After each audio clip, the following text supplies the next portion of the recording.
Okay, we are going to start on system of equations for algebra. And basically what a system of equations means is they're linear systems with two unknowns. And they're just two simultaneous equations. And with this, your point of interest, or the point that you really are trying to find out, is where the two equations intersect. So even then, if they give you a solution, you can substitute it into the equation to prove it's the solution, because it should work out as if you were to check it. But first, what we're going to talk about is substitution method. Substitution.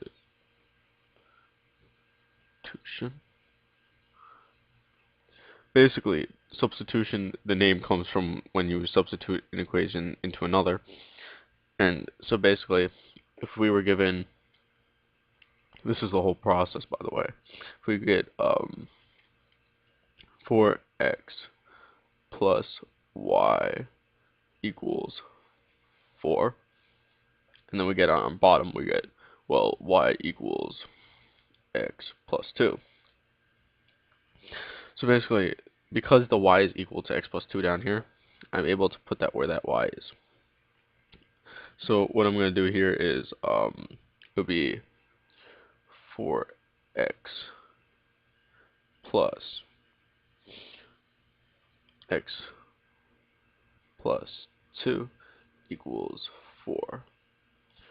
So 5x plus 2 equals 4.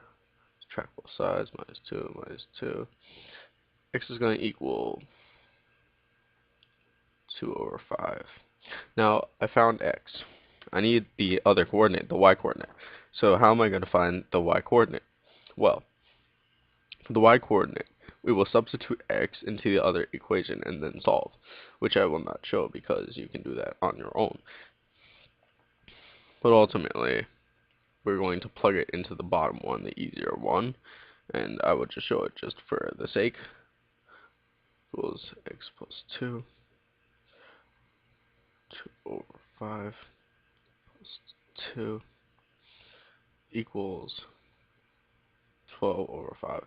So now our coordinates would be 2, 5, comma,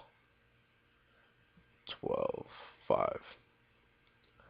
Okay, so that's the substitution method. And we can prove this is true by plugging in and checking and that whole process.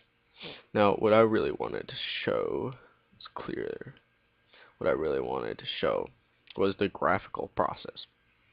Now you can also solve it by having the graph. For this, if they give you two graphs, it would look something like, if I had, this was my graph, and they gave me like this, if they gave me that, and they gave me this, these will be two different linear equations, and then I would find the point of interest, where they intersect, and that's how you solve it graphically. But that's the most easy way that you can ever solve it. And then you get, now we get elimination process. Okay. Elimination. Okay.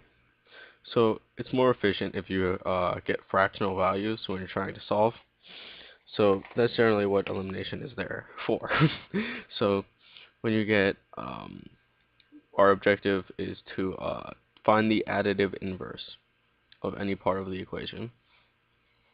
So if we have, let's say we have 2x minus 3y equals 7, 6y minus 5x equals 4.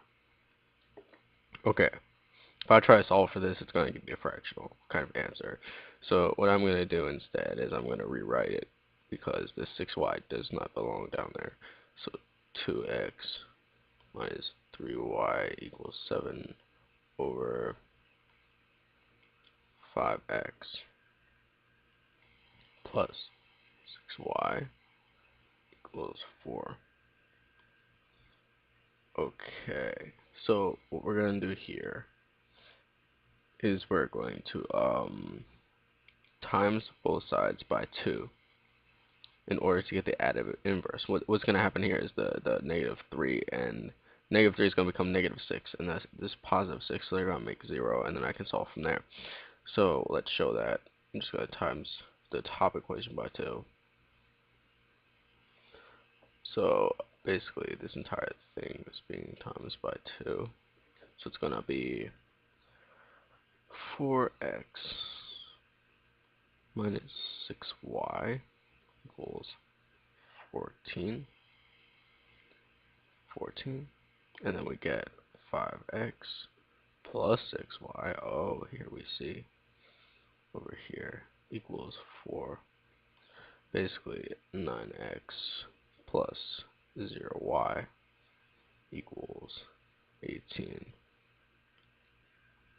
And then we solve from there, and x equals 2. And then we can plug in and to get our y. And then basically this will yield y equals -1. And that will be basically our coordinate of this. But then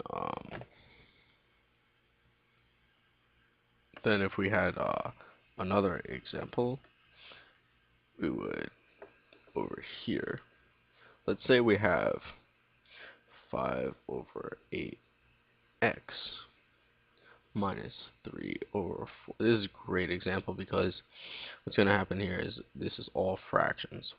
1/4. We have 1/2x equals 2/3y plus 1. So I'm going to multiply the first equation by 8 and the second by 6, just to kind of like tweak it so that these fractions go away. So basically, ultimately, it's going to become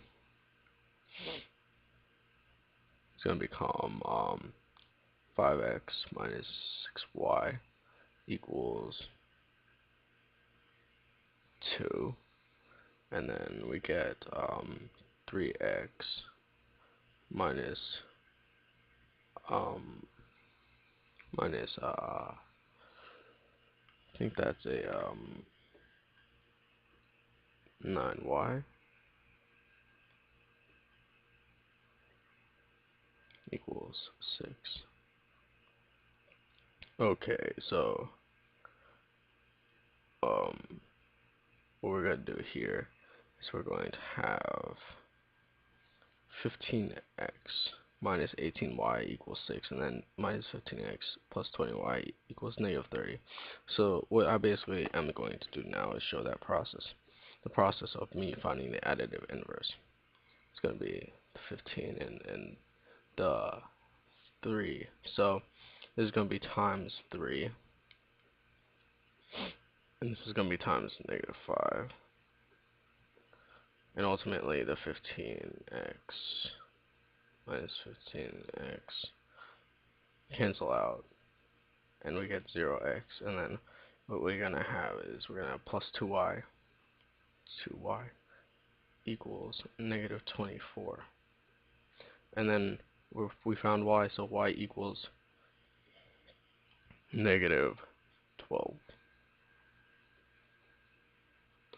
So what we do is we substitute this y into the one of the original equations to get x. And that's all there is to it for a system of equations, linear equations. If you have any questions, just ask.